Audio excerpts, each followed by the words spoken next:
record button Hey. for a change and make sure everything is on, and we are ready to go. Leave the light, so everything that I know says I gotta go, tired of going solo, but I'm never gonna go there again. This is what it is, this is who I am, this is where I finally take my stand. I didn't want to fall, but I don't have to crawl. I'm not the one with two scar hands, giving him the best of everything that's left of the life inside this man. I've been born again. Oh, man, it's so funny how this song just never gets old. No, it doesn't. It doesn't, does it? It wakes me up on a Saturday morning. That could be because it's cold in here, too. Yeah. Look at him days here. No, seriously, though, it is. It's it's funny. It's like Beatles music, Crosby, Stills, and Nash, Jimi Hendrix, Temptations. There are certain groups, certain music that it doesn't grow old. It's not old. There's some things you say, oh, that's old. For example, to me, Elvis Presley music, that's old music. Yeah. Okay. There's oldies, but there are others that it transcends time. Yeah. And that's just Poco, one of my favorite groups from the late 60s, early 70s, which a lot of people don't even know who Poco is. But No. I tell you one you've got to know. Robbie Robertson died this week. Really? Leader of The band. The Band. The Band. Yeah, yes. The famous rock group called The Band. The Band, yeah. And I remember pulling up, they did a great documentary of their last concert, The Last Waltz. Yeah, The Last Waltz. It was in San Francisco. And in fact, when, was it yesterday? Yeah. Steve Bannon on a show, during all the breaks, he went out with clips from that concert. That's where they had all the all-stars, Joni Mitchell, and so many, Neil Young. They had a whole bunch of cameos in that concert. So look it up on YouTube, called The Last Waltz, featuring The Band, Robbie Robertson. Yeah, it's really something how many people are leaving this planet this year and lately. I mean, it's really something. There's something going on. So, but yeah, we're losing a lot of people. Yeah, and I'm losing friends too. People that I know that are going, and I guess including my mother. Sure.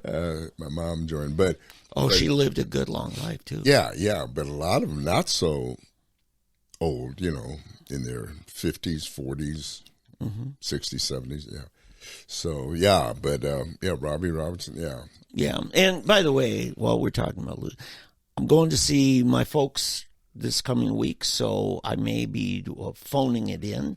Might try perfecting our Zoom format here. That's a work in process. Yeah, speaking of perfecting Zoom, what a way to ease into this. Okay, for the second time in a row. No, not in a row, because last week we had a break. But 2 weeks ago, we had planned to have Bill Shapard of SoonerPoll on with us. And so, due to technical issues, we didn't do it. We were going to do a phone call with, patch cords galore. Galore. Yeah. So we had patch cords, but the one cord apparently that we needed, we didn't have. It didn't work. So we postponed it to today, and we decided to do a Zoom call. Eddie's an expert at Zoom, This is our Zoom expert over here, but he didn't bring his other laptop. Wasn't planning to. Well, yeah. No, he wasn't. No, that's true. Listen, there's no blame to be passed, okay? Yeah. You just have a couple of... It's all learning. We're both learning. We just have a couple of Germans would call them idioten. Now, I'll let you translate idioten. That's a real hard German word to translate. Idiot. Idioten. It's just plural for something else. Anyway, a couple of idioten could not. I think I figured it out. No, you good. Could not somehow blew it again. Yeah. And had a wonderful interview with Bill Shapard, who really is an interesting guy. I learned a lot that I didn't know about him. He used to really wow us on the Pat Campbell show. Yeah. Of course, those of you that are familiar with the SoonerPoll will know that he was very, very accurate so often. And then when he wasn't the only one. I mean, the people tend to fool pollsters often. Yeah.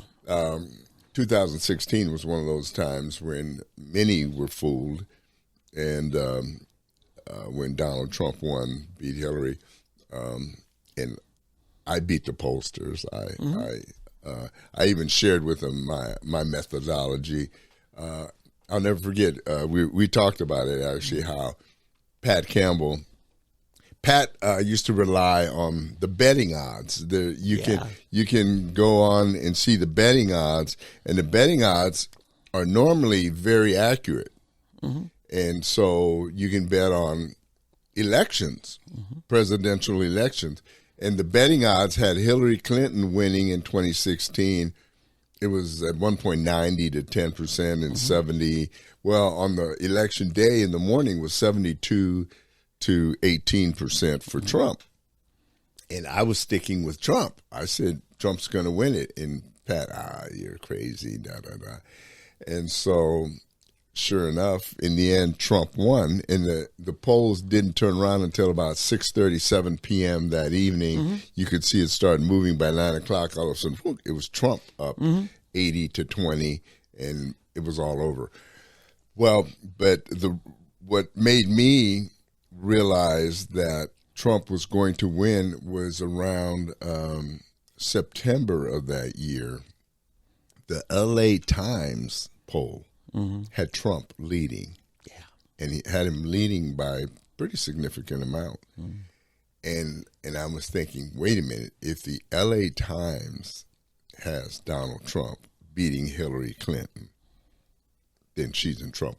Now, everybody at New York Times, Washington Post, all of the other polls, the typical polls, NBC, ABC, CBS, the typical mainstream media, had Hillary still winning, then, everybody was still going with that. But for some reason, the LA Times, so I have learned, for whatever reason, it's still a liberal rag. But one thing about the LA Times, their pollsters seem to be right on. They're honest. Wow. And so when I saw the LA Times had Trump up winning, I said, I'm going with the LA Times. There you go. And sure enough, the LA Times were correct. So anyway, but that's one of those times, but that helped me pick Trump. And I think, one of the things I've learned more from Bill on this is the changing dynamics, the challenge of getting accurate polls where you get all the demographics that are reflective of the voters. Right. And he said he's missed it twice. Right. One was in the Tea Party days. He didn't realize how discouraged the old Democrats were. Right. And then the other one was just this last election. He thought Stitt was going down to defeat, and Walters. Right. And he got both of those wrong. Well, I was worried. Yeah. I was worried. The similarity in both times, it was 2 years after the liberal Democrats took over the White House. And what's happened both times is the greatly discouraged liberal leftist base. That, when you're an old-fashioned, FDR Democrat here in Oklahoma, and now you got to carry water and explain these leftists that call themselves Democrats. Because Oklahoma, even when the Democrats controlled everything, they always voted Republican nationally, ever since after Goldwater. Yeah, but also I think the fact that Joy Hoffmeister was such a sham. Oh, yeah. You know, the fact that she had been a fake Republican, and then at the last minute decides. Plus, she was a horrible superintendent of education. I mean, she was horrible. Yeah. And 8 years she had been the superintendent of education. She lied her way into that position, and essentially cheated her way in. Never should have been a superintendent of education. And then tried out, and once the jig was up there, they realized what she was like. She decides now she's going to change parties and become. They thought they could use that Right. she was somehow more popular with Republicans than they thought she would, and then that Democrats would embrace her. And nope, yeah. So anyway, I think what threw everyone off, I think we gave more power to the cities than the rural communities. Maybe we overweighted the city, because Joy did win Tulsa, Oklahoma City, Norman, Stillwater. Right. Of the university towns, every town that had a university, Joy won. And the two metros, specifically within city limits. Within city limits, Yeah, right. outside. The suburbs, right. Yeah. And which shows something, which is something we need to realize what's happened. So, for example, in Tulsa, okay, in the city of Tulsa, the conservative people have moved to the suburbs. Yeah. Broken Arrow, Owasso, Sand Springs, Jenks, Glenpool, Bixby, all around. It's the people that have sense have moved out of town. Okay, in the urban centers, for example, right here where we broadcast from, where my office is, if you drive into the neighborhoods through here during any election period, you're going to see signs for the Democrats everywhere. Yeah. Right there. You probably remember seeing all up and down the street here, signs for the Democrats, and all the way down to, say, 71st Street, you know, going the other way, all the way up to probably across Admiral until you get north, you know, west to Garnett, and then, east to Garnett and so forth. So this is what's happened. Oklahoma City is the same. You know, once you hit Edmond, if you go out to I'm trying to figure out. Bethany out to Yukon. Right, Yukon, all those areas out there. Yeah. And then, down to Moore. Moore is very conservative. right. But then you go a little further, you hit Norman, then you go very liberal again, because you've got all the educational, the OU crowd. Now, the interesting thing, though, is if that election is in the summer and a lot of those students are gone, then you might have a chance. Yeah.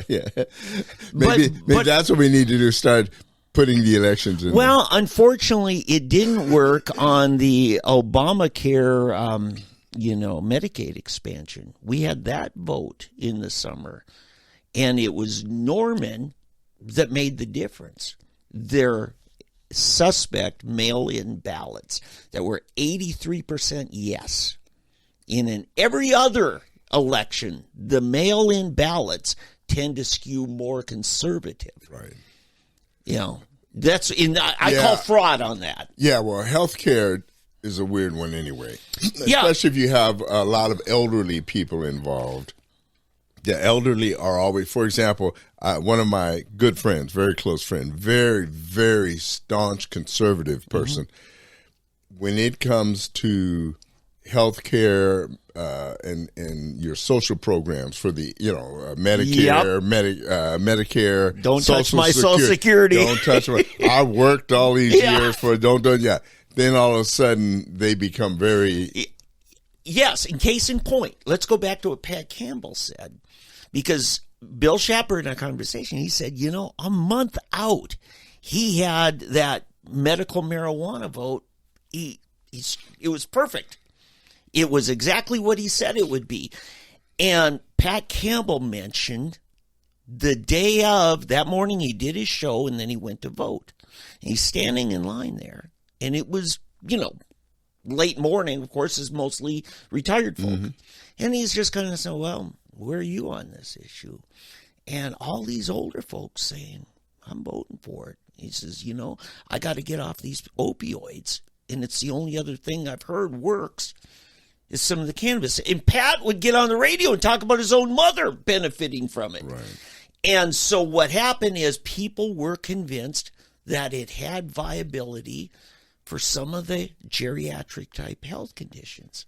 Right. But see, I know you and I disagree. Right. No, I don't want to go. I don't want to, because we'll get off on a rabbit again. Right. And but I don't want to discuss that. I'm only going to your point about the elderly on some issues, by God. Right. And that's a danger point. Everybody has that because it's how it's couched. Mm-hmm. So, for example, say Pat's mother in Pennsylvania. Mm-hmm. Pennsylvania medical marijuana is different from Oklahoma. Yes, it is. You still have to go to a doctor to get your prescription and get your medical. They don't have a dispensary on every corner like we do in Oklahoma. That is correct. Yes. Okay. They're very limited, and they don't sell reefers. They sell medicines that have the extracts. The they don't have gummies. Yes. Gummies and mints and this and that and dog treats. And exactly. Yes. So it's a whole different deal. Mm-hmm. Oklahoma, essentially, we legalized weed. We included, all of it. Right. Yeah. Right. Oh, but anyway, sticking with the idea of elections, we had one this week. Yeah. It is the most undercover election I think I've And they seen. like it that way. I know. I didn't even know it was happening until Monday. Yeah. And it was happening Tuesday. Mm-hmm. I went by down the street where, like, my church normally is a polling place, and the church next to it is a polling place, and the other one. I did not see a polling place sign outside of either one. Mm. I saw no voting signs. Vote no's, yeah.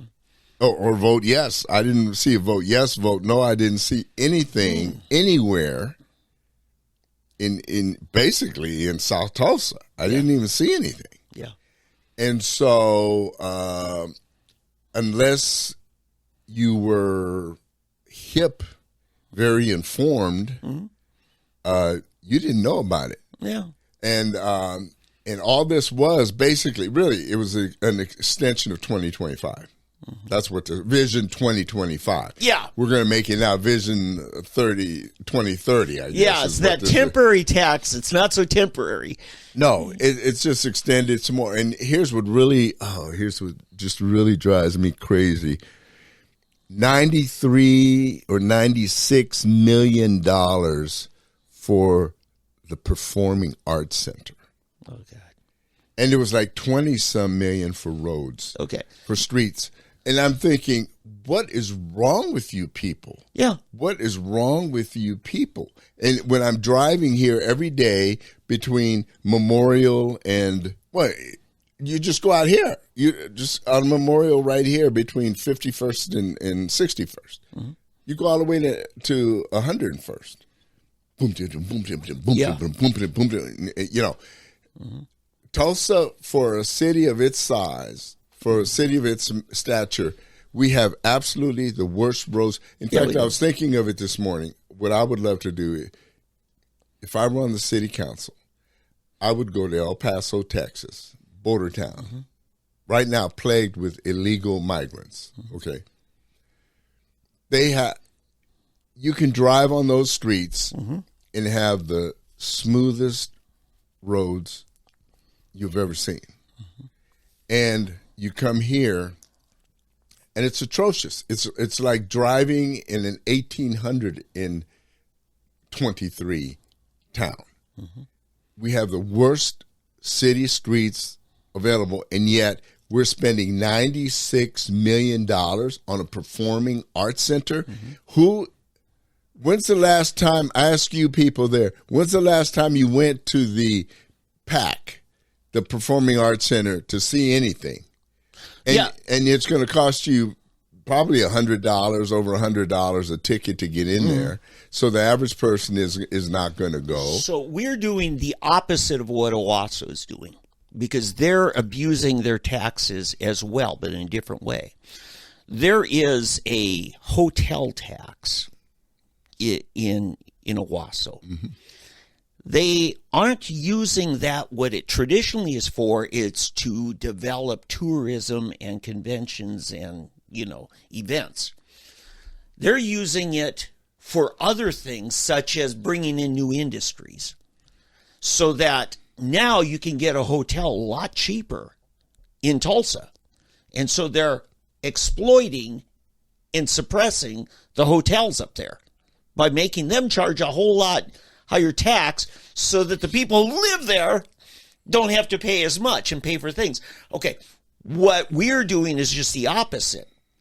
We are taking from the poor folks to pay for something for the rich folks right. to go see the Philharmonic right. in the off-Broadway plays. Oh, man. And the stupid people, yes, I said it, yes. are actually going along with it. You should have a tax on the tickets that people buy for those shows. The people who go to it should be paying for it. Hello? Yeah, if the rich want to go see the ballet, the Nutcracker every year, you name it, right? Right. Les Mis, you pay for it. Yeah. $96 million out of the city taxpayer's pocket to remodel the UPAC, not the UPAC, but the PAC is not a need. Yeah. That is not a need. It's a want. Yeah. They should have thrown, if they had thrown $96 additional dollars into the budget to fix the streets, especially the main arteries, Memorial, Sheridan, Lewis, Harvard, you name them, whatever, okay? And then all the numbered streets, wherever the main ones are, some of these intersections and they are widening some, but you know where they all are, right? They're all down south, of course, we're in Eddie's neighborhood. Those neighborhoods. Oh, no, I think even further south than that. I mean, this town is run like some of these old Western movies where you've got those people that make all the noise and they're the one. The haves don't pay, so they get what they want, and the have-nots pay, so they have less. I mean, it's and like you said, that the people don't have the sense to know better. Yeah. Now, here's the thing. Every mayor that we've had for the last 20 years has lived within 6 blocks of 31st and Lewis, the mansion section of town, the old Brookside where the oil barons lived. And those are the folks that go to the ballet in the Philharmonic. And so they control the mayor's office. Yeah. So their little haunt, their little, opera place or whatever, they get that on the ballot. I've been to the Performing Arts Center twice in over 40 years that I've been here. The first time was just a few years after it opened. I actually saw Paul Clark and Sweet Comfort Band there. And it was nice. I mean, it was really nice. And the next time I went, my own son was performing there, opening up for Hero Factor, and it was part of a big music festival. But by that time, it was 2009, it was a dump. Now, the other things that we opened up around that time, the late 70s, early 80s, Jim Inhofe helped get going. Swimming pools. Thought movie stars would come with that, Beverly Hills. But you know what we've done with our swimming pools that we paid for by that same penny tax extension? We closed them down. We bulldozed them and we filled them in and we put splash pads in. It had served its usability. People quit going. It cost way too much to run. Here's my point. At the time we put in the Performing Arts Center, we needed something. I would have rather we done something private enterprise. We don't need that anymore. TU's got the Lorton Center, which is fantastic. I've been to, fine arts presentations there. The Reynolds Center, we've got the BOK, we got the Cox Center, we at the ORU Mabee Center, and there's some churches right now that are every bit as good a performing arts center. Oh yeah, and in the BA. Yeah, their performing arts center.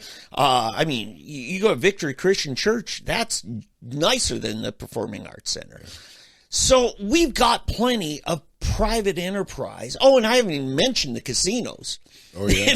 So there's plenty. And the casinos have some of the best shows. Yeah. I mean, the ones that don't make it to the BOK, the casinos are exactly adequate. And they're doing it cheap because to them it's a loss leader to get you come in and gamble. They make you walk past the slot machines. Exactly. And so what I'm saying is, yes, you got sold a bill of goods by the mayor's precinct. Right.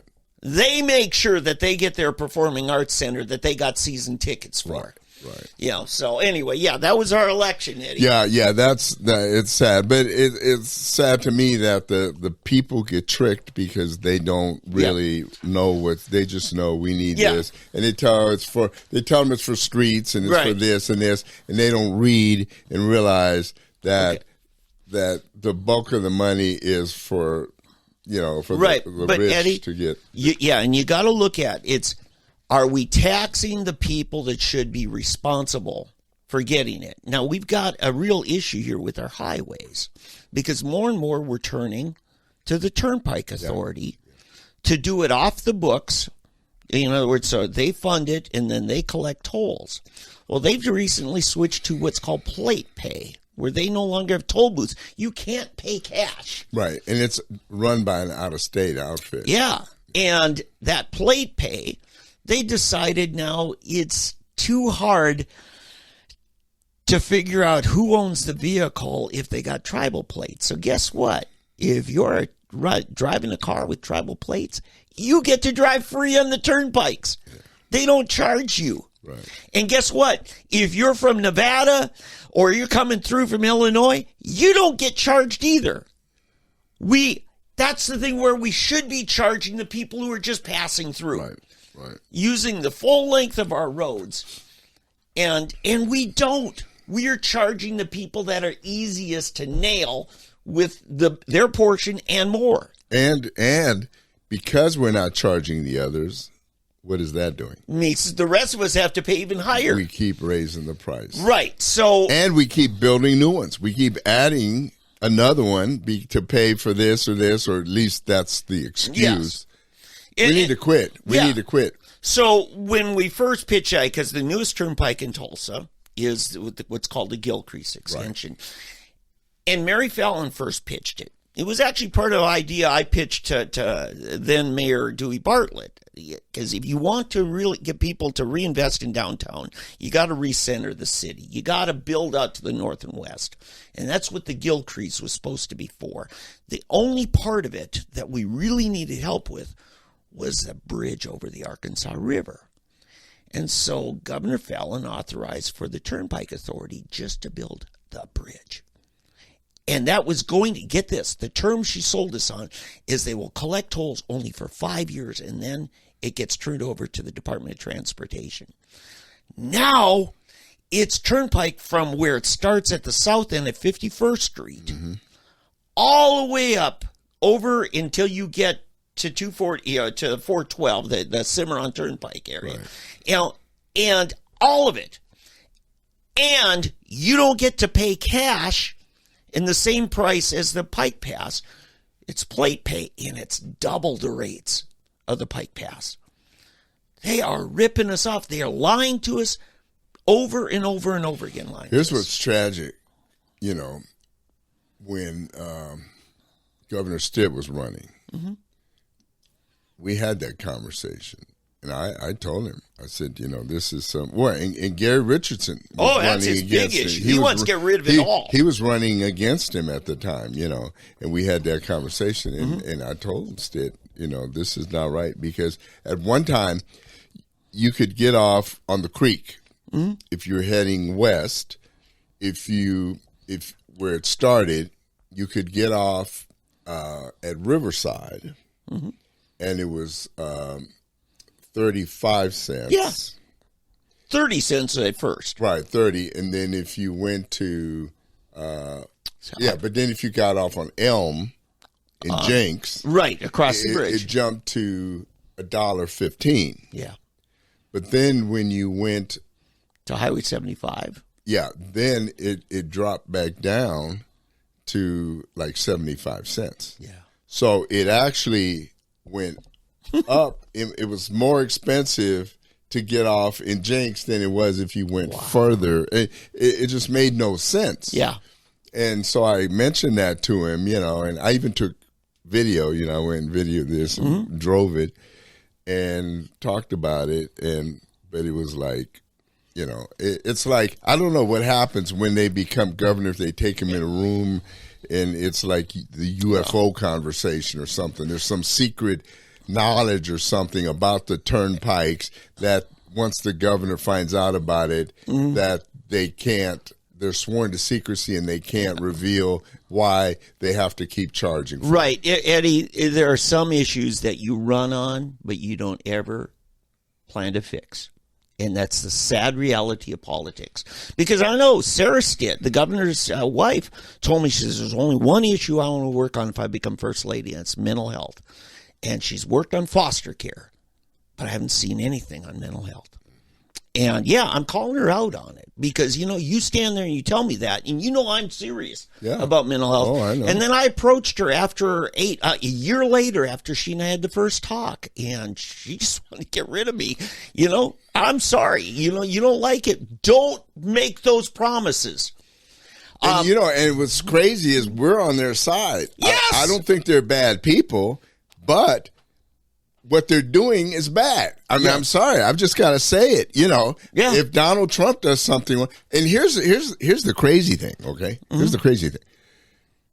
I guarantee you that if Donald Trump told us that he's going to do something, he will do it. He has. Yes. Try the Jerusalem embassy. How many presidents for the last 30, 40 years have said we need to move our embassy to Jerusalem? Trump said it, and he did it. Right. That's what's so crazy about everything. That Trump, his mannerisms, his personality, whatever, the exterior is just annoying. You don't like it. Let's put it that way. Okay. But his character. His character is right. He does what he says and he says what he does. You got these other people that look like these morally upright, wonderful people and everything exterior looks great, but then they don't do what they say they're going to do. Yeah, Clinton said, I'm going to give you a middle-class tax hike. First thing he gets elected before the state union, I never tried harder in my life to. Where did you say tax hike or cut? Tax cut. I'm sorry. So there was that. Obama, you want to keep your insurance, you can. You want to keep your doctor, you can. Right. Liar. Liar. And then you've got Biden doing all of the above. He's lying about everything. Oh my goodness. But so my point earlier is be sure you're taxing the people who are getting the benefit. Right. If it's for a PAC or a motel tax or whatever. But here's, Eddie, the worst one, the one we're spending $1 billion every year in Oklahoma on, our legislature, is taken from the poor folks and everybody else, taxing their groceries and everything, and giving $1 billion to pay for people's university tuitions at state universities. Now, Eddie, I don't believe we owe it to any grown adult to pay for their school. No, I agree. But if we're going to do it, we should at least have a means test like the federal government does with their Pell Grants, right? So it's based on a family income kind of thing. Instead, we just give it to OU, OSU, and all the others, and they cut the tuition off the tax for all the millionaire families to go get their doctorates. Meanwhile, the single mom whose kids aren't going to make it to any university are still paying the taxes for it. And not only that, My son, for a couple of years, worked at ORU in their administration, in marketing, and when he'd get his paycheck and his state taxes taken out, 1 out of every $7 was going to his competition. Why should the people who work at the private universities pay for their competition? Because we've lost Phillips University, we've lost Rose State College, not Rose State, we've lost St. Gregory's, we've lost a lot of private universities in this state because our government is using predatory marketing. They're making people pay for their competition.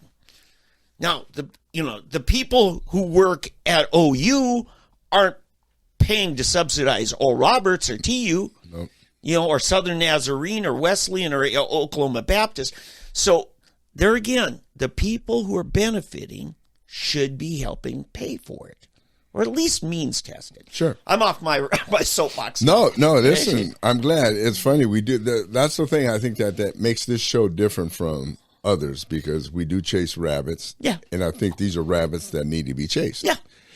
Because this is what's at the heart of what makes a country and a state and a community great or not great. Yeah. And I think Tulsa and Oklahoma have the bones to be great, but were kept from it because of the stupid policies that our leaders practice, and they're not held accountable for. Yeah, they're sacred cows. The PAC is a sacred cow. Right. Right? And I'm saying, OU and OSU, you are sacred cows.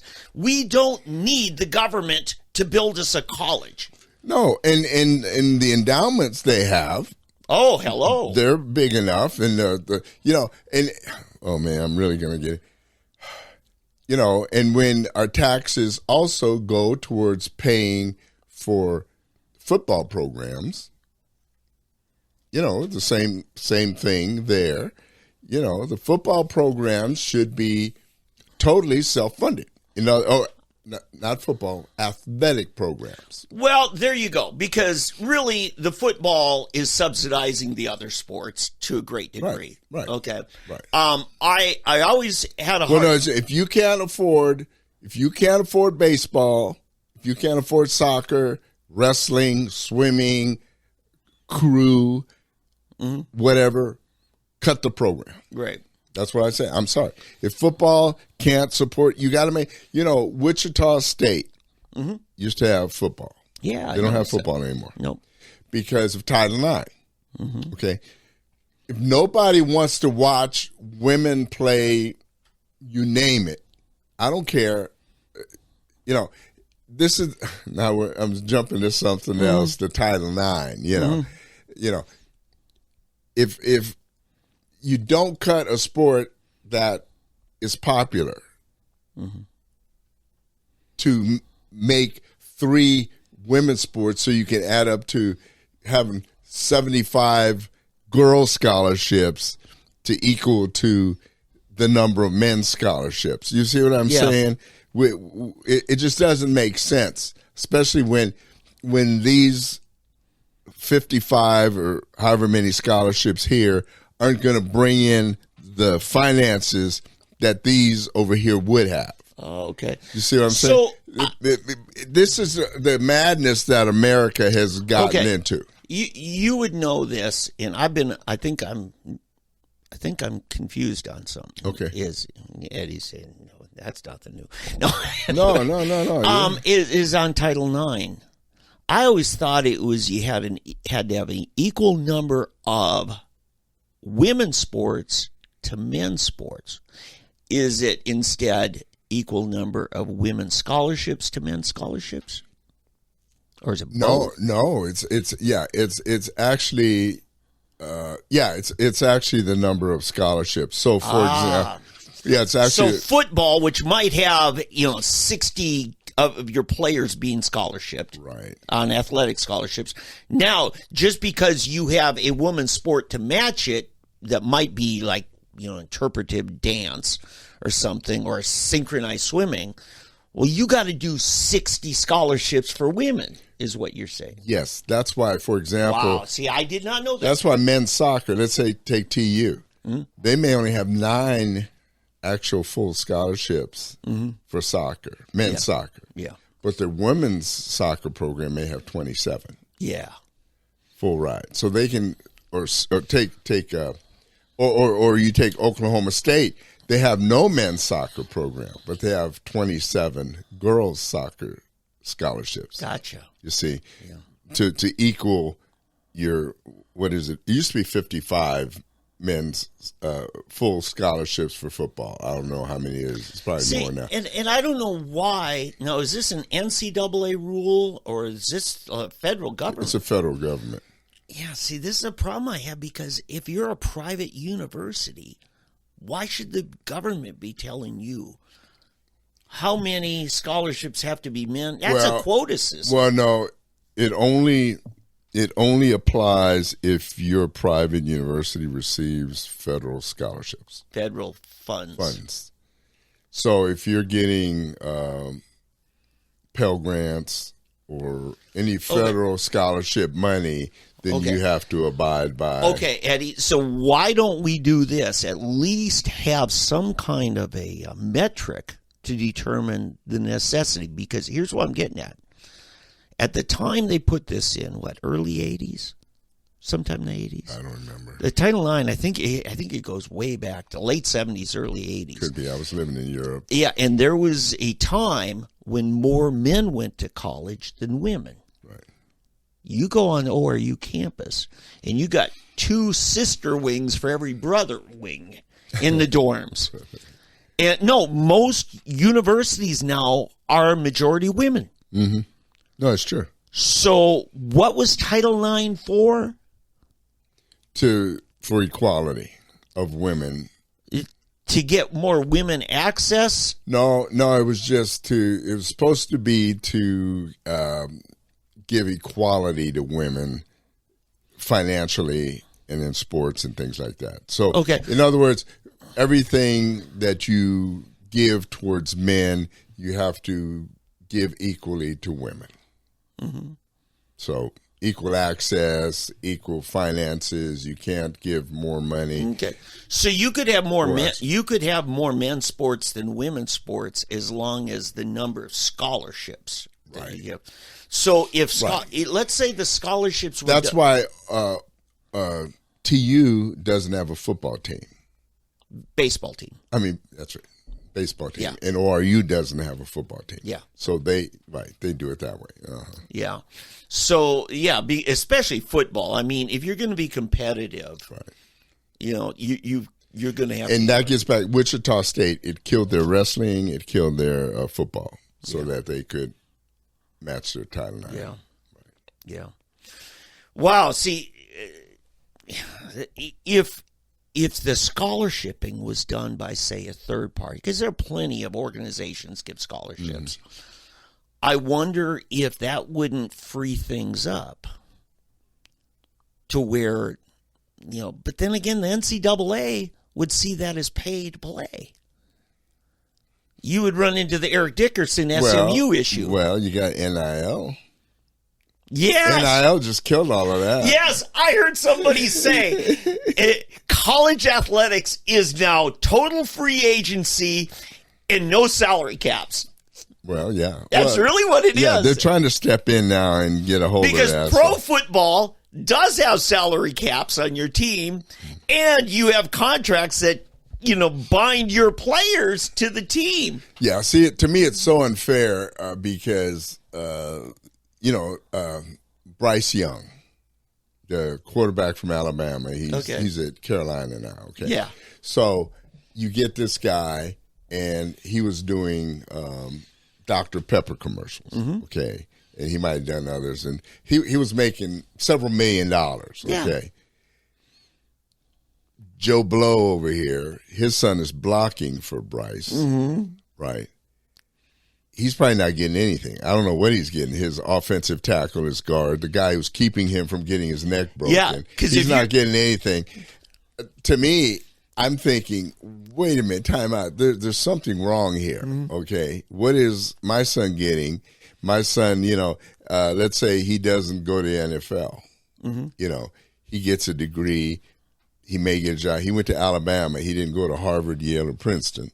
So he's probably not going to get a six-figure job when he gets out. Okay, he may end up working for Hardee's. You know, I don't know. You know, but yeah, it just makes no sense that you've got. You know, now you get schools like Texas Tech. They had a bunch of their alumni kick in with several $100,000 pool, so every player on the team got, I think, $20,000 pay. They socialized it. Right. But at least, everybody gets money. Now, you may still, I don't think they had anybody getting $1 million or anything, but still, they could have if you had some, Pat Mahomes or something like that back then. Is Pat Mahomes going to want to go there where he has to share it with everybody?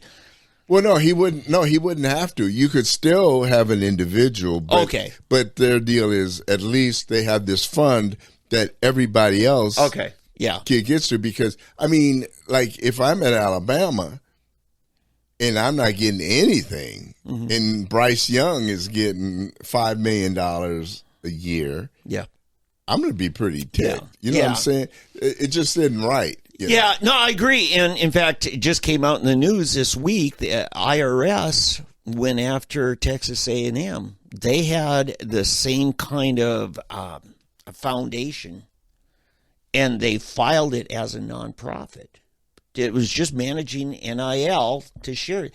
And they were told, no, you can't. You don't meet the criteria for nonprofit. No. Well, it's just the institution was not making. They were. I see what you're saying. Right. A pass through. Right. Nobody running it was making money off of it, but they still wouldn't let them be a nonprofit. But the players should pay taxes on it. Oh yes. Right. Yes, because those are your distributions, right? Right. And so, but the institution itself, so they're being tough on them. Yeah. Somebody just doesn't like A&M. That's probably what that is. Probably somebody from Texas. Yeah. I guarantee you it's the Longhorns, those dirty dogs. I did a lot of research. I remember the Missouri Valley that Tulsa was in back in the 80s. And I had no idea. The Big 12, OU was a charter member back in 1920 of the Missouri Valley Conference. Really? That's interesting. Missouri Valley used to be the big thing. And then actually what happened is the players that were in Missouri Valley, they changed the name to the Big Six. And so what happened is somebody else came along later and said, if you're not using the name Missouri Valley, we'd like to use it. Right. And they didn't hang on to the trademark. But the Big Six, then they had a team. They 8. Literally changed the number to the Big 7, then the Big 8, and then the Big 12. And now everybody's saying, stop, leave the branding like the Big 10. It's even though there are 16 teams, they are no. The Big IG. Yeah. The Big 1G. Yeah. So anyway, that's an interesting thing where that's going. Yeah, so we're now at 16? Yeah. Do you think we'll go to 18? Not for at least they're contemplating it. They're looking at a couple. So I'll tell you who I would love to see come in. Mm-hmm. I would really love it if they added Florida State. Sure. If we could add Florida State and was Miami looking at it? Was Florida State or Miami? Miami really wasn't listed in any. Okay. And I've read lots of articles. Stanford was another. There was somebody. Yeah. Oh my goodness. If we could get Florida State on one end and then somebody else. Stanford just to access the California market would be good. And I still think San Diego State because they're still the LA market. They're coming up. Yeah, they want out of the whack. Right, right. But here's the more pressing thing. And believe it or not, Sooner Politics, my publication, I actually decided to write an article on how the politics of the Big 12. And because we're at a very crucial point, Eddie. If we could organize at least football correctly, we could grow to 20 teams and not have a problem. Really? Oh, yeah. You hold that thought. Let me deal with it. Deion Sanders says Did you know that he went, he cut, well, a lot of them quit. 70 players left. Yeah. He says that some players just didn't love football. when he took over the program, he said they just didn't love football. They're returning only 10 scholarship players. Yeah. Out of the, 80, I guess. Only 10 have come back from 2022, with 68 new ones have joined. 68 new scholarship players on the roster. Yeah. It was tremendously tough because you had some young men that just didn't want to play the game. They didn't love football. Yeah. It's hard for me to be effective if you don't love it. If you don't like it, if you don't want to live it, that's tough, Sanders said when asked whether it was difficult implementing his new program when he took over. He said, yes, tremendously tough when you're looking at a body of just those dead eyes. Yeah. It's funny how Deion, I used to not like the guy, but he and Trump should really be best buddies because to me, these are two guys that are, they just are who they are. What's the old saying that they're comfortable in their own skin or something? Sure. You know how some people, they try to be something that they're not. These guys, they are who they are, and they don't care if you like me or don't. Right. That's just who they are. But anyways, I'm pretty sure a multitude of coaches have experienced that until they could clean house and get the roster they want. He just did it. He just did it right away. Well, he is so good at recruiting. I mean, when he was at Jackson State, a historical black university, he got one of the top quarterback commitments that was going to Florida. Got him to commit to Jackson State. Right. Who does that? And I think he went with him now to Colorado. Yes. Yeah. He said it was tremendously challenging every day. He said, but I'm happy with what I see every morning now. I really am. Yeah, so here's a guy. I'm anxious to see. Anxious to see how Colorado does. Yeah, the last 15 years or so, Deion's been, well established in the Dallas area. That's where he lived. He helped start a charter school and ran the football program. That's when I met him out here in Broken Arrow. Because he had a team coming up, wanted to play a homeschool team, and he drove 5 hours to play a homeschool team from Missouri here in Tulsa. Anyway. So, but before that, he lived in Florida. So he's very well acquainted with both Florida and Texas. That's going to make this guy, who's already shown his prowess as a recruiter, I'm telling you, that guy could own the Big 12. Well, and his coaching staff. He has enlisted several other college and NFL coaches as his assistants. So, he should have a pretty good program. We're going to find out real soon. He's playing TCU. National finalist first week, and you know what's the next week? Nebraska. So he's playing a Big 12 and Big 10. Yeah, and those aren't games he booked. His predecessor booked those two. Yeah. So, it's interesting to see that. Ex-NFL star, do you know who Henry Ruggs III is? No, I don't. Henry Ruggs III was known as the fastest man in football. He was from Alabama. Okay. He ran like a 4.2 40, super fast. At the combine, he had one of the fastest ever. And he was drafted by the Oakland Raiders in the first round of the 2020, I think. I think it was 2020 draft. Well, he did a stupid thing. He got drunk, was driving his car 155 miles an hour. Oh, now I know who this is. Now you know who he is. And he had a wreck, and he killed a girl and her dog. Oh, God. Now, here's what it kind of upsets me. He was driving 156 miles in his Corvette when he crashed into this young girl named Tintor.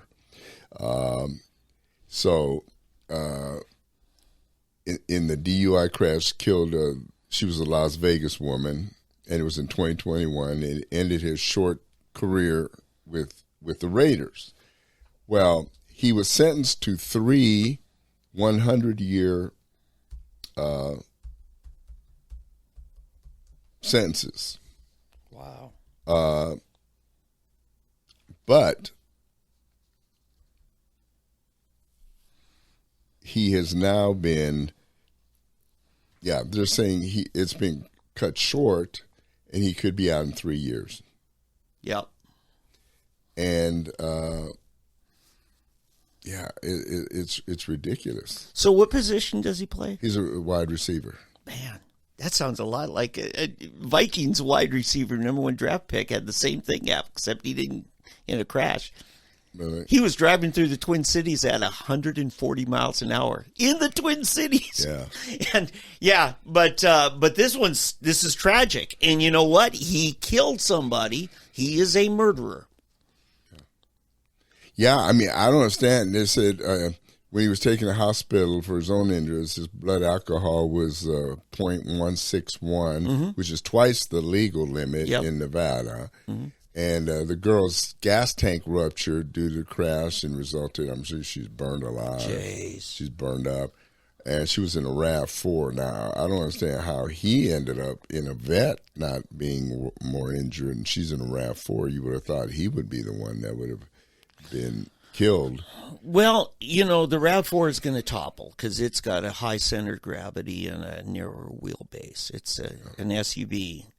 They build those sports cars low to the ground so they don't roll. I'm sorry, I misread that. Okay, he was sentenced to 3 to 10 years in prison, but he could be up for parole in 3 years. Mm-hmm. So now imagine if it was you or me or one of our kids doing that.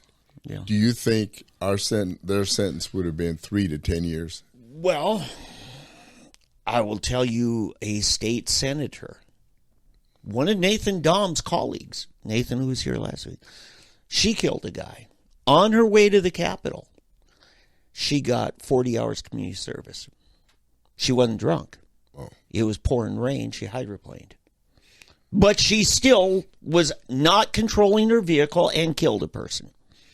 Yeah, but hydroplane, that's a whole, rain. I understand. I can understand, but no. I'm talking about drunk driving twice the legal limit, 156 miles an hour. Okay. Do you think one of our children would have gotten away? No. With a 3 year. Listen, I have a hard time with Allison Eichley Freeman only getting 40 hours community service. Right. Okay. Because the reason why drunk driving is against the law is not because of the moral turpitude. It is because of the public safety risk. Right? Driving high speed in pouring rain is against the law too. Oh, was she speeding? She was driving faster than the conditions on the road. That's the law. Yeah, but faster than the conditions allow. But what do we know? What were the conditions? It was pouring rain. No. Okay. She knew that. What was her speed? Faster than she should. Eddie, no, this is important. No. I understand, but do we know what in other words, who is to determine what that speed is? Right. I don't know that. That's what I'm saying. See that to me. Fast enough to kill a guy. Yeah, but could it be that person may have been going faster than they should have been? No, they were stopped. Okay. Well. Yeah, she went into a guy who, because of the road conditions, led to him.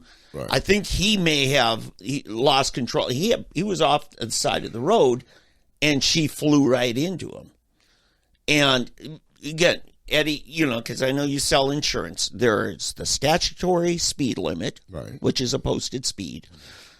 But what I learned in driver's training is that this other law that requires you to use proper judgment to determine what the conditions allow for you to drive, such as the fog. Yeah, they can ticket you for driving faster than that. They rarely do. Yeah, because it's so arbitrary. It is. It's arbitrary. That's what I'm saying. There is no real true legal limit that you can set on that. It's arbitrary. I mean, yes. anything could be faster. 20 miles an hour when you hit a certain puddle or you hit a certain thing or in a fog. No, they don't enforce it for things that you could not have prior knowledge of. She did know that. I understand, but see, if she hit a certain puddle or a certain part, see, hydroplaning doesn't always happen. You hit a certain spot, a slick spot in the road, or a certain depth of puddle, or this or that that cause it. I've had it happen to me, and you can be doing 30, 40, and all of a sudden you hit this thing. Eddie, that is a legitimate defense to bring up in court if you're charged with it. Say, look, you guys designed it wrong so that the water in this spot did not drain. Okay, listen. All I'm trying to say, she may have been going too fast. I don't know. She may have been doing 80, okay? She may have been doing 70, 60. I don't know. All I'm saying is there's a difference in someone trying to make a judgment. She was going too fast for the condition. But we know 156 miles an hour being drunk is definitely worth more than 3 years. And when you kill somebody and their dog, totally destroy their vehicle, and you get out in 3 years. To me, and you get the next guy who is Joe Blow. Okay. And they're going to end up with 20 years prison sentence. I would say even if you weren't drunk, going 140 miles an hour. Exactly, that's true. The being drunk should not have increased it in this situation. Well, no, it should. It should have. I see. To me, when you're going that fast on our streets and things I think you already are maxing out. The being drunk should have doubled it. Whatever the sentence, the being drunk should have doubled. Okay. No, I'm just saying, because if we're going to have a drunk driving law, then we need to enforce a drunk driving law. If you're going to have a speeding law, 156 mile an hour speeding law, especially, I don't know where he was doing this. It must have been in the middle of town. Yeah. Then Yeah, and I can agree with that just from the standpoint of nothing else of public drunkenness. But the law. To double up and the guy is going to get out of jail in 3 years? Are you kidding me? It's because I know people aren't going to understand this, especially certain people. But I will bet you anything, if he were white, the sentence would be worse. And I think it's somewhat the Larry Holmes defense. Because he is talented, he ain't black. Well, no, he's got money. Well, see, that all goes in with the talent. He'll never play football again. He won't play football. I don't know. Michael Vick ended up playing again. Yeah, but I seriously doubt he'll. Of course, I may be wrong. They'll probably make some. Michael Vick's situation was a totally different situation from the. But you're probably right. They'll have some special with violin music. Oh yes, poor Henry. He grew up in his childhood, and he made one mistake. His mother spanked him too much. One weekend, his girlfriend left him, and his friends, and so he got drunk. He made a mistake, and it cost him dearly. Yeah. And this poor girl, but he learned from his mistake. Oh, he's a wonderful person. They'll probably do something like that. That could be, but he'll never be the person he was. But I don't know. I just think it's wrong. I agree. And I'm just saying. I mean, I don't think his life should be over, but I don't think he should get off in 3 years because if you're going to give, if so, every drunk person. I mean, I guarantee you, somebody kills somebody drunk doing 60 miles an hour, they're getting more than 3 years. Okay. Oh yeah. But 150. Think about it, everybody. 156 miles an hour. Can you imagine 156 miles an hour? When you're drunk, I'm amazed he could do that. absolutely amazed. Yeah, it ticks me off. Really, it just bothers me. So I wouldn't want anybody to do that. So, hey, Tom Cotton, he went to Twitter this weekend and to sound off on the Justice Department. They've moved Hunter Biden's. You know, they threw out Hunter's tax. Wasn't that statute of limitations ran out? I don't No, know. not on that one. I think that maybe one of his others, it ran out. But no, they've refiled. They're refiling his tax charges. Oh, okay. But now they're trying to find a different venue. But they're trying to file them in either California. Or where's the other in D.C. or California? They want to get around this Delaware judge who has a conscience. Right. And he said, let's see, where are they trying to find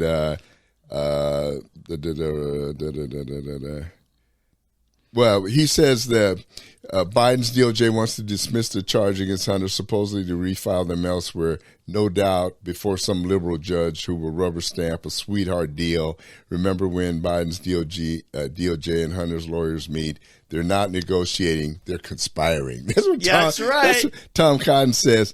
I know one of the places is Delaware. I mean, is California. I think the other one, it has to be D.C. I think they're trying to get it moved to either D.C. or into California. So I know California is one of them, and the only other place I can think of where he would get that would be Tom Cotton is a U.S. Senator from Arkansas. Right. Yep. Right.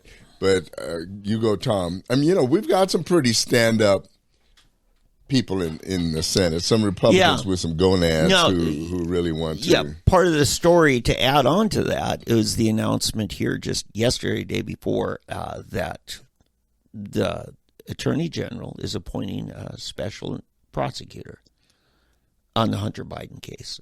That just came up yesterday. That's a way that they can do all the things they're trying to do, and Merrick Garland say, I had nothing to do with it. Yeah. And, of course, who are they going to appoint? Oh, they get to pick the guy. I'm sure they've interviewed him first. Or her. Yeah. Yeah. But another Janet Reno. They'll pick a Janet Reno. Yeah, they named a person. It's a fella. I forget the name, but it's, And again, the reason why you call for a special investigation, according to G. Gordon Liddy of Watergate fame, he was one arrested and put in prison for it. He says it's one of two reasons you do it. One is to find out what the truth is and get the truth out. And the other reason is to make sure the truth never gets out. Yeah, that's true. Hey, Greg Steube, Republican congressman from Florida. Okay. He's jumping the gun. This will be a good discussion for everyone. You're welcome to chime in and let us know your thoughts. He jumped ahead of his Republican colleagues on Friday, and he introduced articles of impeachment against Joe Biden. So while several congressional committees are building a multi-pronged case to remove Biden from office, Steube said it was past time to take action. He filed articles of impeachment against Biden, charging that the president had been complicit in his son Hunter's alleged crimes and had worked to shield him from justice. It's long past time to impeach Joe Biden. He has undermined the integrity of his office, brought disrepute to the presidency, betrayed his trust as president, and acted in a manner subversive to the rule of law, justice, at the expense of American citizens. Yep. I disagree. Not that Joe Biden is innocent of all of those things, but I disagree that we should file articles of impeachment. I do think that they should file an impeachment inquiry. That's the first step that they need to do an inquiry, because what the inquiry does, it allows them to open an official investigation and it allows them to subpoena more people and do a deeper investigation with more teeth to the investigation. Yeah. But to actually file the articles and impeach him, I think it's premature and it's a fool's errand. Yeah, now, Speaker McCarthy has already started the inquiry. Did that a week ago. And others have already filed a petition for impeachment. I think Boebert has done it. I don't think they have filed the official impeachment inquiry. Last week. Look it up. Kevin McCarthy, he announced it. Did a press conference. Okay, because I as late as Thursday, I saw him still discussing about doing it. Official impeachment inquiry. Okay, let's just check. Yeah, let's just look it up. Okay. But anyway, so what are your thoughts? Do you think the article should be filed? Do you think Stubbe's right, or should? You start. Well, obviously, whatever happens starts with an investigation. Period. And and McCarthy needs to get ahead of it, and he needs to organize it rather than just, let somebody else carry the narrative. See, here's the problem you have. It's the same problem that the Democrats had with Trump, and it's going to be even worse because the Democrats control the Senate, because you have to get 66 senators to vote to remove. Right. And that's impossible. You're not even going to get all the Republicans to vote for that. I guarantee you. You'll probably get somebody like Romney to say, "No, I'm not going to." Yeah, I don't think you'll ever. In my lifetime, I don't think I'll ever actually see a president ever truly removed from office by impeachment. Now it's just. I'm sorry. We got two gangs. The Democrats and Republicans are the Crips and the Bloods, and the loyalty narrative. I mean, you just look at some of these investigations that Jim Jordan and Comer have been doing, and watch how the Democrats throw cold water and shade on it. They're covering it up. Yeah, it's they're no more interested in the truth getting out than anything. No, you're right. Yeah, it's a sad situation that we don't have honorable people serving. And I don't understand it, Dave. The only explanation to me that there can be is a godless nation. That you have people that don't fear God. Yeah. Because people that fear God cannot rule and judge in the manner that they are. Yeah. It's like in the book of Judges where it says every man was a law unto themselves. And you have all these people there that are there for other reasons, to ingratiate themselves because they're wanting to get power, prestige, and or money, or they're there for somebody else to cover or have power and fulfill the wishes of someone else, someone else's power that has put them in that place. Yeah. That's what it's about. But it's not for the purpose that they were truly put there, according to our Constitution, for the people. Yeah. By the people, for the people, right? Yeah. And that's the tragedy.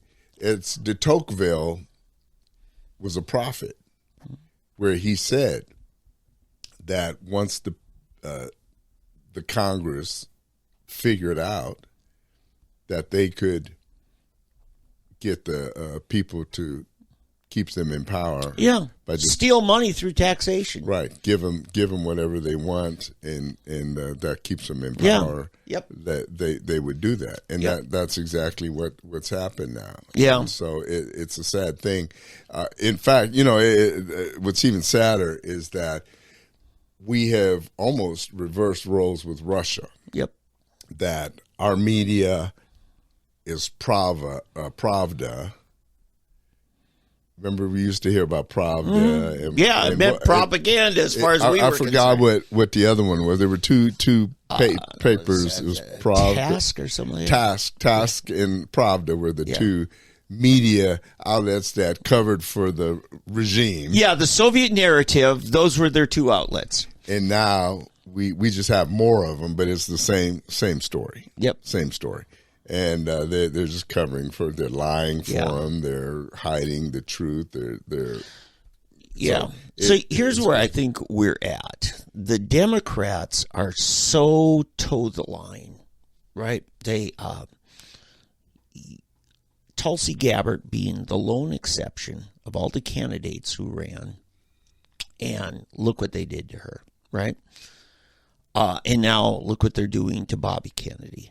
Well, and I'll tell you who else now. Kristen Sinema actually Yes. is close to it. Okay. I mean, she's not totally, but I have to give it to her. She actually is a fairly truly moderate. Yeah, she'll be with you on some issues, Right. not everything. Not everything, Same but- with Bobby, he's not everything. Right. So, But see, I can allow that. I Yeah. actually respect that. If you have true scruples, if you truly believe, if you're a true liberal, okay? Mm-hmm. If you're a true liberal, then you have true liberal beliefs. yeah. But you're not going to go with some of the stuff that aren't liberal, that you're just Yeah. a totalitarian over here, So then they're not going to here's go with where you. I'm going with this. Yeah. Is all of the people that early on in 2020 in the Democrat debates, because remember, there were like a dozen of them, right, running, and they were tough on Joe Biden. But all of a sudden, they got their orders, and they all capitulated, every one of them. Here's what I think is our problem. We have a secret police. It's called the FBI. They have dirt on everybody. Everybody. You remember when Clinton was facing impeachment? He told Newt Gingrich, if I go down, you're going down. Gingrich went down. Gingrich was found out at the most ironically coincidental time to be in an extramarital affair. Yeah, I remember that. The FBI knew it. Well, it wasn't just the extramarital affair. The problem was that his wife was dying in a hospital. No, she's still alive today. The dying part was not true. She was getting treatment for cancer. Oh, but he was in the parking lot with his girlfriend at the time. So, there is that narrative. So his wife didn't die. This first She just wife, had no. cancer. In fact, when I was running the Santorum campaign, we picked on Newt a lot. We said family values is getting the daughters from your first marriage to convince everybody that the daughter from your second wife is lying about your third wife. You know, getting the daughters from your first wife to say that his second wife is lying about his third wife. Look, Gingrich is not a perfect guy. He's got issues. But here's the thing. With Gingrich, they didn't have criminal activity on him. Right. With his successor was Bob Livingston. In fact, it was our own Steve Largent who recruited him. And they went forward with impeachment. And then Bob Livingston's extramarital affair, coincidentally, at the worst possible time, got exposed, and he never even stood for a vote. And they ended up with Denny Hastert, who they eventually sent to prison for molesting little boys. Well, I remember we had the feet under the toilet. That was Livingston. Oh, that was Livingston. Okay, I got them mixed up, right? Yeah, and but what they really got him for, and that was later about that. But I'm saying the FBI. It's hard keeping all of my Republican perverts Eddie, the FBI collects data on everybody. You remember when Clinton had an employee at the White House pull 900 FBI files on his political opponents that the White House is never supposed to get. Justice Department. That's what I was going to say. Separate. Right. But do you remember this Rush Limbaugh reported on it a lot when Clinton first got in there? Yeah. And, is that what you're talking about? And Yeah. Hillary got all those files. Right. That's what. Yeah. Yeah. So they come here to Oklahoma. Ralph Shorty is causing quite a stir as a Republican. Find out after they blew it when he had a little boy, I'd say a little boy, a minor young man at that hotel. In a hotel with them, smoking pot. And the more police screwed up the whole thing to the point where he was going to get off. And the FBI comes to the rescue and says, you know what? We've got evidence that he had kiddie porn 10 years ago. We've done nothing about it. Why did they do nothing about it? They'd rather hang on to it as a blackmail bargaining chip Right. to control them. The FBI is for the FBI, and they control everybody. It's no different than the days of J. Edgar Hoover. He had dirt on Martin Luther King. He had dirt on everybody. They are the secret police. And they are the deep state that's really running this country. The Stasi. Yeah. Now, they aren't the only ones. In fact, who were we talking to? It was last week, talking to Nathan Dahm. I said, who's really running the White House? He says Obama's are. Oh, yeah. And then we find out that 2 household servants have mysteriously died in Martha's Vineyard. People who are in position to have heard things in his home. Right, right. You know, I'm telling you, this is worse, in my opinion, than a lot of the brown shirt tactics of the early Nazi days. You know, the things they're doing. Yeah. You know, so. Yeah, it's crazy. It is very, very crazy. Yeah, and the only one who's more of a public enemy in most people's mind is Brent Yorbach, the new athletic commissioner of the Big 12. If you're West Coast media, you think he's the devil incarnate because he destroyed your Pac-12. Hey, before I do want to finish on it, but I want to discuss Ukraine. Oh, what's new there? Well, you know, we're giving them another, what is it, 48 billion, 28? I heard 40 billion. 40 billion, 40-some billion dollars we're going to give them again, which is crazy. You know, that money we could be using our own borders. We could be using it on many things here in America, but we're going to send some more money to Ukraine, people. But secretly, it's the word is out now that Ukraine is done for. Europe, they know it. France has pulled out. France, by the way, also France now has started. They're supporting Niger. I don't know if you're familiar with the country of Niger. There's a civil war going on down there. Oh, okay. Yeah, and France has sent troops down there, which is actually illegal. It's against the UN, and it's NATO and these European and American countries are starting to get involved in things they have no business being involved in, and it's going to be a mess. And Russia now has become a friend to the Africans, okay? China to South America and a lot of the Africans, Russia. So basically everything but Europe and America is now leaning towards Russia and China. Mm-hmm. And we're just stupid. We're making stupid mistakes. Stupid mistakes. And you as people out there along with us, we need to wake up. And we need to tell others to wake up. We've got to wake up and realize that the people in charge are making all the wrong moves. Mm-hmm. The wrong moves. Because we are no longer the pearl of the earth, let's put it that way. People do not see America as this shining hill or this shining city on the hill. We're more like the turd on top of a dunghill is what we're becoming. And you know what's sad? I'm finding very few places left on earth that are places of spiritual, moral, and civic integrity. You know, that's what's sad. Honestly, the one closest to it is Hungary. Yeah. And we're trying to tear it down. We don't like it because of that. That's why we don't like it, because it's trying to stay pure to a sense. And this to is itself. amazing because I thought, okay, who else shares those same values?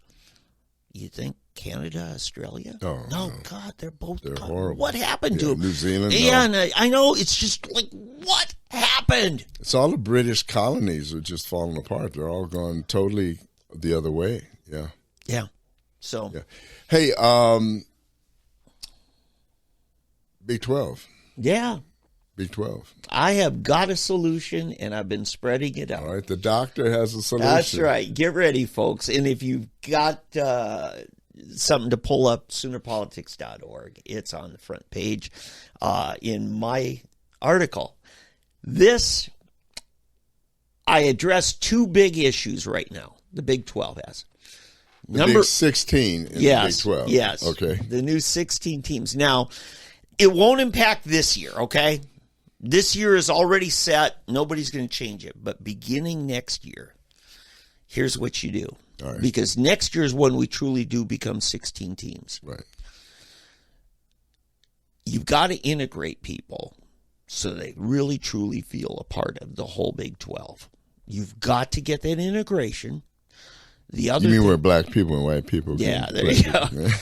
Well, I'm saying where, you know, teams, schools, the schools. Arizona feels like West Virginia, you're my brother. Right. Okay? Right. And I say that because Arizona State's president or somebody there said, I ain't ever going to West Virginia. They literally said that. You know, so it all is in how you bring them together, right. Number one. But number two, what we're needing is to strengthen and foster rivalries. Because we're losing the biggest rivalry in the nation, the OU Texas Red River Shootout. That now is property of the SEC. Okay? They bought it. Right. But we do have natural rivalries. We just can't let our new format kill those rivalries. One of the biggest is the Brigham Young, Utah. Right. Oh, my goodness, the passion of that. And I'm sure the Bedlam, Arizona game between Arizona State is a big deal. Kansas State, yeah, it's not pitched, but you know what? If you live in Kansas, it's a big deal. Well, Texas Tech Baylor will have to suffice. Right. You know, and now you're bringing in Houston, and Houston's going to want to definitely say, hey, we're a player too, right? True, that's true. Because they're old Southwest people. Back when you were at Texas Tech, Houston was one of those schools. Well, they came in late. They weren't one of the original. No, but they were still, that was part of their identity in the 80s, right? Right. In the 80s, they came in, right. Yeah. Mm-hmm. And so I came up with a solution. Okay. All right. I want divisions. I want 4 divisions. 4 divisions. But I don't want divisional playoffs. No divisional. We still stay with the top 2 conference records playing for championship. It's clean, it's simple, right, and everybody gets to be a part of it. So here's how you do it, Eddie. There are basically 13 Saturdays in the football season, regular season, before bowls. So you got 13 events you could schedule. Most people put a bye. Can you say this faster than 13 weeks? Okay, yeah, there you go. So we do it like this, Eddie. We put 4 teams in each one of the divisions, and you do it regionally because they help foster both the rivalries and the ease of travel. Not just travel for the teams, right. but so for Arizona State, Colorado. Not Colorado. Utah and BYU. BYU. Okay. So the simplest way, and I'm putting this on our website with our podcast. Okay.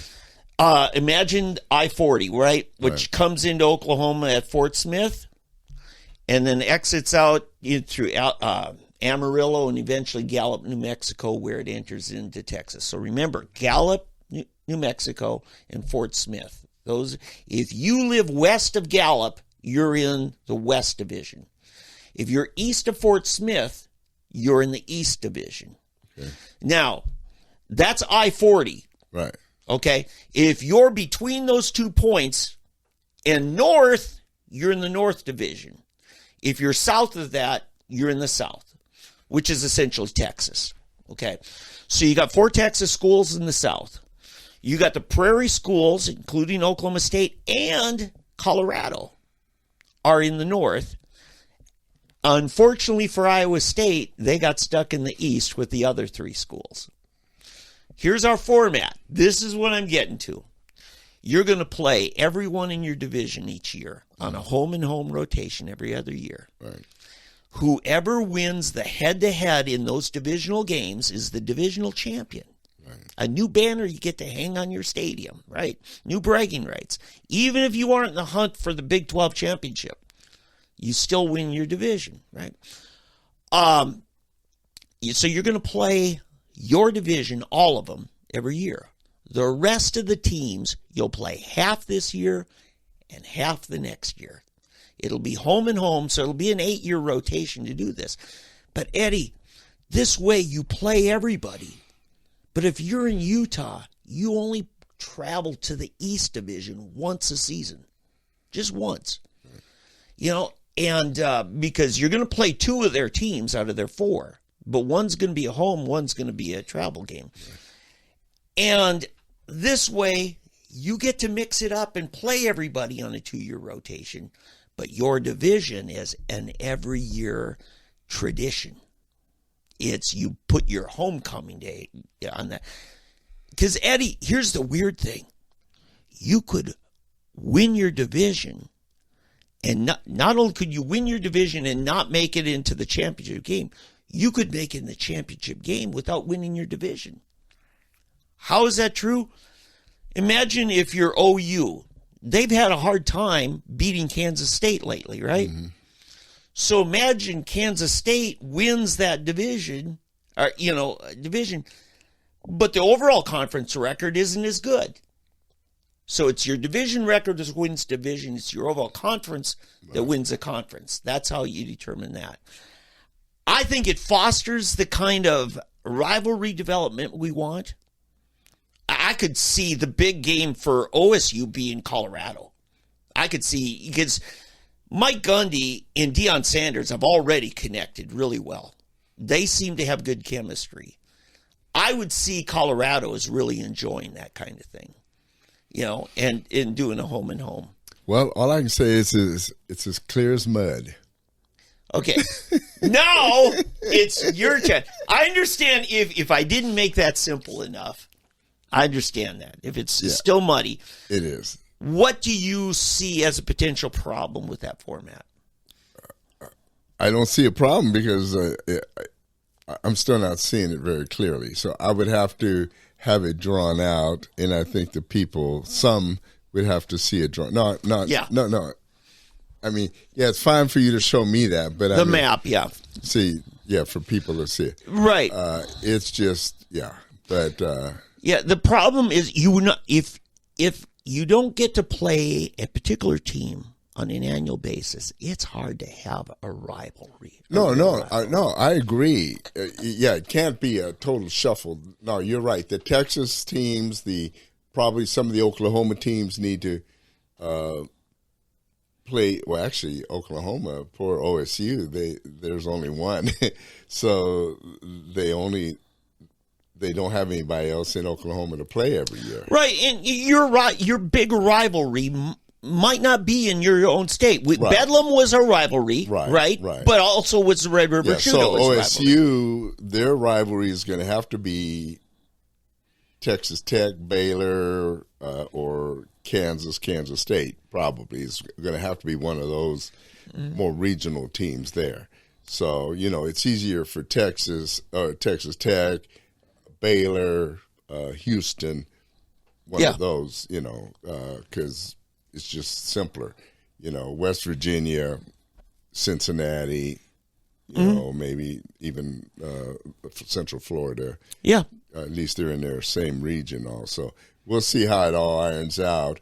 Here's the thing. If you do 4 divisions, you could easily then jump to 5 teams in each division and 20 overall. Yeah, and they're looking at, at least 2 more right now. They're looking at 2 more right now to add, so we'll see. It just has to be the right. So what we've been hearing up to now has been the idea of splitting in half like we've seen, which really is not very creative. We've seen the Big Ten being East-West, and now they don't like it. They're getting rid of it. SEC has said we want to get rid of our East-West. Mm-hmm. There's a problem because sometimes you have one division being much stronger. Yeah. The old Big 12 was that way, remember? Mm-hmm. When it was the North teams, which were weak, and then the Oklahoma, Texas was the South. Whoever won the South was going to win it all. Right. You know, so I'm just saying, I'd like to see it be an overall record. The top 2 overall records go in. No, I agree. That's what it should be. I think everybody's going to that. Yeah. And the Big 12 has led the way in that. Yeah. You know, so that's what I'd like to see. Whatever it is, it's going to be difficult because when you have that many teams and not everybody gets to play everyone, and let's say this division is weaker than this division, and this team from this weaker division goes through, say, unscathed, and you have a 1 or 2 loss division over here, these guys are going to be griping. Yeah. The number 2 over here may be griping, we're better than them, and we didn't get to play them, and Well, we're going to see that this year. Oh, no, I know, but that's what I'm saying. No matter what happens, the more teams you're going to have, the more potential for unhappiness. Yeah. So. Yeah, it was nice when you had 10 teams because everybody got to play. Well, even the 12. The 12 was fine. I thought the Big 12. You didn't get to play everybody every year. That's back when we had divisions. Right, but still, the 12 I thought was fine because, you could pretty much tell who was the best because because most you might not play one team out of the 12. Yeah. 1 or 2, and then but everybody else played them, even if you didn't, and then you could tell by the way they played. But when you're at 16 now, or when you get at 18 or 20, where a lot of them are headed, it's going to create some real problems. Right, but let's say Texas Tech looks like they're going to get into that top championship game, and OU and OSU don't make it in. And they say, we could have beat Tech in 2023, but neither teams got to play them. Right. So when you don't get to play everybody, that's when people say, well, I coulda. Right. And you're going to hear lots of that, I coulda. And the more teams you have over 10, the more teams that you didn't get to play. I think OSU does play Tech. I know OU doesn't. OU doesn't. Okay, yeah. But I think OSU, does. Yeah. So, that's a problem when you don't get to play everybody. Yeah, it's always, but that's always going to happen. Right. Every year. And you know what? I think we have to say farewell so long. We're never going to see that again. Right. Because if you're going to be in a top division, top conference, they're all moving to super conferences now. Yeah. Oh yeah. It's happening. Right. So, but I like the idea of having, just like, in pro football, winning your division is a big thing. I just don't want your playoff berth to depend on winning your division. I want it to be about your overall conference record. Right. And I think we can do that. I just think it gives rebuilding teams an easier goal to shoot for. Right. Because you got to play 12 games this year. But if you win these 3, you're a division champion. And that sells tickets. Oh, and the other thing, it makes a mid-November game against a couple of faltering teams all of a sudden meaningful. Right.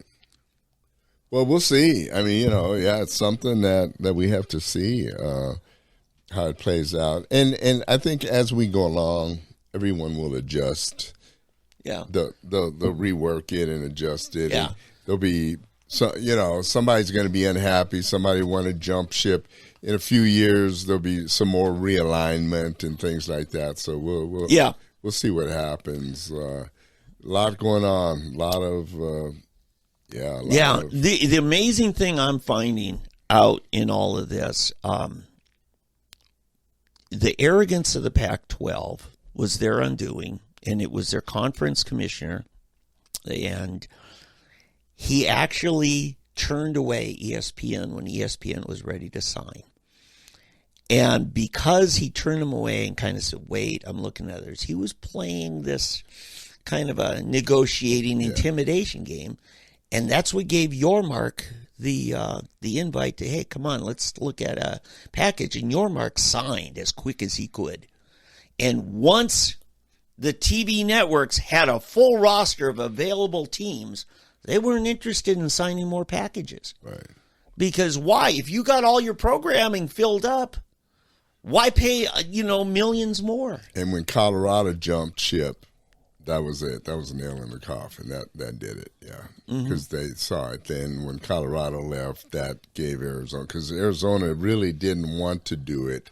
But then when Colorado was gone, they could see the right. Because then they knew Washington and Oregon were next. Oh, yes, and that was the other thing. Yormark tried to negotiate these deals way back last fall because he just came on last summer. And, and we had announced a year ago the 4 teams we were adding to get us up to 12. And when the Pac-12 commissioner, kind of pushed back ESPN, well, I'm not ready yet. What happened right after that? USC and UCLA left. Right. Now all of a sudden he couldn't reschedule. Right. He could not get a chance to go sign that deal that he turned away. Right.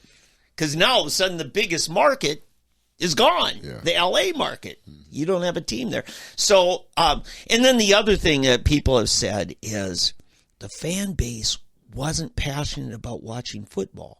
They weren't filling their stadiums. They were not getting the ratings on TV for their games like you were getting in the Mid-South. The Big 12 market area, we actually make a big deal about watching football. Yeah. So, anyway, it's an interesting thing. I'm sorry for those of you who have no interest in college sports. I used to not either. Okay.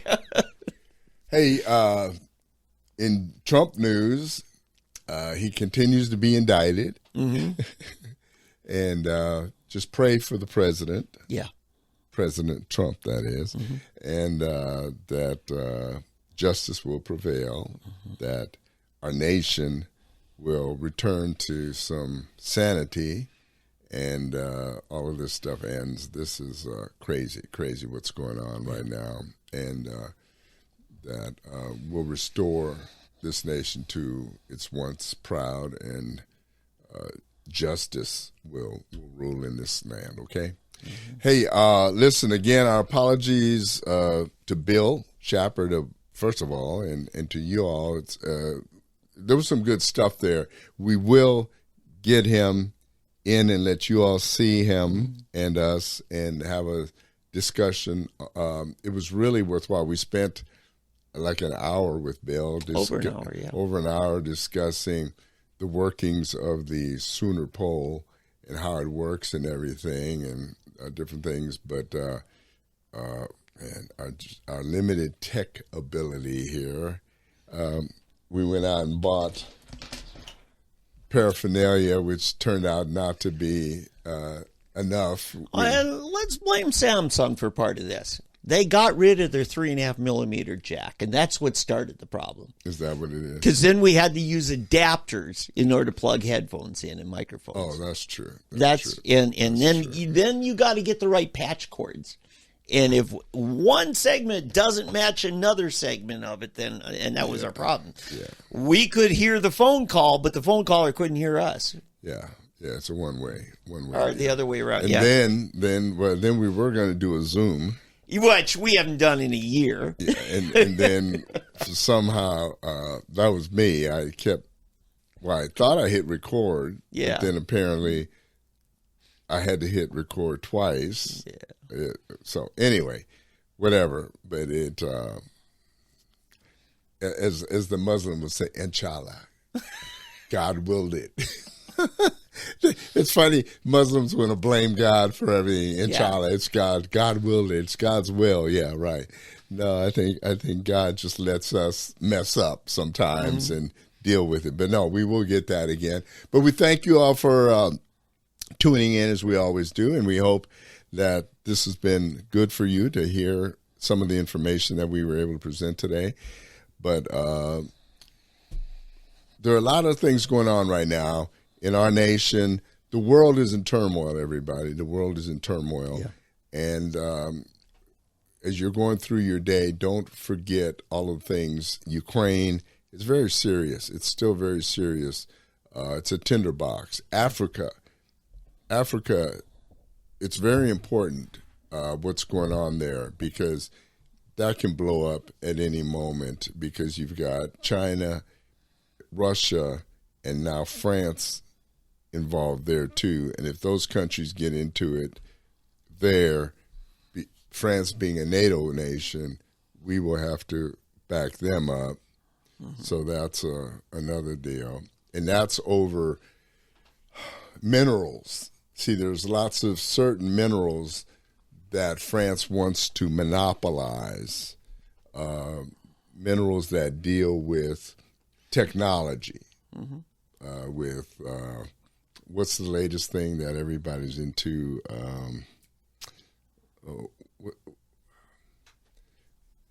What's the latest thing in computers? All the chips. I mean, lithium batteries is a big right, thing, right. So, but I mean, what is it? Gosh.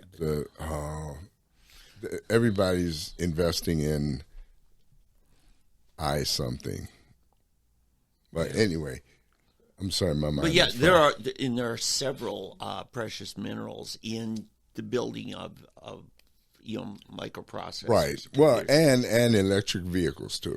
Lithium and guess how France makes their electricity? Nuclear, uranium. That's the big thing. Quantity-wise, is they need massive amounts of uranium. Right. So all of this is stuff that's under the radar that we don't know about. But so France is not the cleanest. When I mean clean, the most legitimate government in the world. Let's just put it that way. They play dirty. They play very dirty. And it's very known. In fact, the new prime minister of Italy, the lady, she called out Macron. Good. She called him a dirty pig, basically saying, and particularly about how his dealings in Africa, what he's doing in Africa. Yeah. So there's a lot going on there. Ukraine, India, the world is really, really in a very sensitive state. So pray that God would restore some order. And honestly, I believe that order needs to be restored right here in the United States. And whether you like it or not, I believe Donald J. Trump, being the authority in the United States, can bring that order back and stability back to the world. That's just a feeling I have. Yeah. One last bit of news I want to say. My sister lives in Hawaii. Oh, yeah. Now, she's actually on the island of Oahu. Oh, no, Maui. Maui is the middle island. Now, each of their islands is a county, okay? The Maui County emergency preparedness screwed up horribly. Last month, we had Tulsa's emergency management director sit at the table here with us and talk about the things he did about alerting the people at night. He literally told us there was a tornado and were no apologies, because he said, that was the tool I had to get you out of bed, to let you know what's coming. And they did not sound any sirens to let people know about this wildfire sweeping down from the mountains. And as of yesterday, they said, we're still missing 1,000 people. And this morning they said they're up to 80 confirmed deaths now. Last night it was 55. But now some of that 1,000 is just people who've just kind of lost contact. Some of them, I'm afraid, are going to be casualties. Yeah, I was just earlier watching a video. Someone posted that I don't know if it's conspiracy theory or whatever, but they believe that there's nefarious motives behind this because of the area that was hit, that it was targeted. It was a target area, and that someone actually purposely set this fire where it was set. Wow. For certain reasons, because it doesn't make sense. Fire would not start in this area. Yeah. So we'll see how it all plays out. But it is ironic because you never hear of a wildfire in Hawaii. I mean, it's paradise. But when you realize how vulnerable you are, you know, that's the most amazing thing. Right. This was apparently a very important part of the island and Hawaii in general. So it's an interesting thing. Like I said, there's so much going on in the world. We just need to pray. Yep. Just need to pray and stand fast, okay? Faith like Noah. There you go. God is all-powerful, and sometimes that's our only hope, is an all-powerful God. Amen. Amen. So, there's that sound. Yeah.